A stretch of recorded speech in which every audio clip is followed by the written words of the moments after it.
Greater Hyderabad municipal corporation के general बड़े इजलास में बीजेपी के रुकन पार्लियामेंट रघुनंदन राव ने बोराबंडा के कांग्रेस कारपोरेटर बाबा फसीउद्दीन की तायद में बात की। बीजेपी के रुकन पार्लियामेंट रघुनंदन राव ने बीआरएस कायद सरदार की खुदकुशी के मामले में बाबा फसीउद्दीन के हक में बयान दिया। सरदार ने हाल ही में बाबा फसीउद्दीन की हरासानी बर्दाश्त न करते हुए खुदकुशी की थी। रघुनंदन ने कहा कि एफआईआर दर्ज होने से कोई मुलजिम नहीं बनता। अगर आपके पास कोई सबूत है तो पेश करें। इस मामले पर जब काउंसिल इजलास में बीआरएस के कारपोरेटर्स ने सख्त सवालात उठाए तो बीजेपी रुकन पार्लियामेंट रघुनंदन ने कांग्रेस कारपोरेटर की तायद की।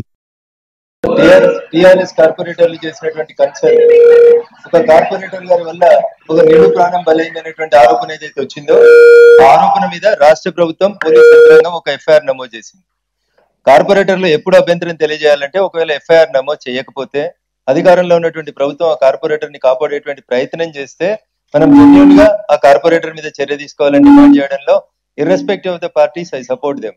బట్ ఆ జరిగిన సంఘటనలో నేను కూడా దినపత్రికలలో చదివిన సమాచారం మేరకు వారి మీద ఎఫ్ఐఆర్ నమోదైనట్టు ఇన్వెస్టిగేషన్ జరుగుతున్నట్టు దినపత్రికలలో చూడడం జరిగింది। సో ఇక్కడ ఉన్న వారొకరి మీదనే కాదు నా మీద చాలా మంది మీద తెలంగాణ ఉద్యమంతో మొదలుకుంటే అనేక రకాలైనటువంటి ఆరోపణలతోటి అనేక మంది గౌరవ శాసనసభ్యులు శాసన మండలి సభ్యులు ఎంపీలు అందరి మీద ఎఫ్ఐఆర్లు నమోదై ఉంటాయి। దాని అర్థము ఎఫ్ఐఆర్ నమోదు భారత రాజ్యాంగం డాక్టర్ బిఆర్ అంబేద్కర్ గారు రాసిన రాజ్యాంగం ఎఫ్ఐఆర్ నమోదు చేయగానే ఉరిదీయాలని చెప్పలేదు। అట్లా ఉరిదీయాలనంటే తెలంగాణ ఉద్యమంలో మమ్మల్ని అందరినీ చాలా సార్లు ఉరిదీయాల్సి ఉండే। అప్పుడు ఉన్నటువంటి ప్రభుత్వం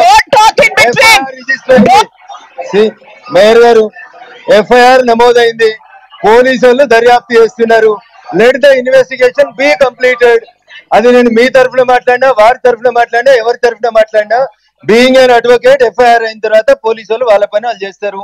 మీ దగ్గర ఏమైనా ఆధారాలు ఉంటే మీ దగ్గర ఉన్న చాలా మంది ఎమ్మెల్యేలు కూడా అడ్వకేట్స్ ఉన్నారు, వారిని తీసుకొని వెళ్ళి కన్సర్న్ ఎస్హెచ్ఓ గారికి ఆధారాలు సబ్మిట్ చేయండి। మీ దగ్గర అడ్వకేట్ తక్కువ ఉంటే నాలాంటి అడ్వకేట్ ని రమ్మంటే irrespective of parties as an advocate definitely I will represent your case in before the SHO. Thank you for giving me an opportunity.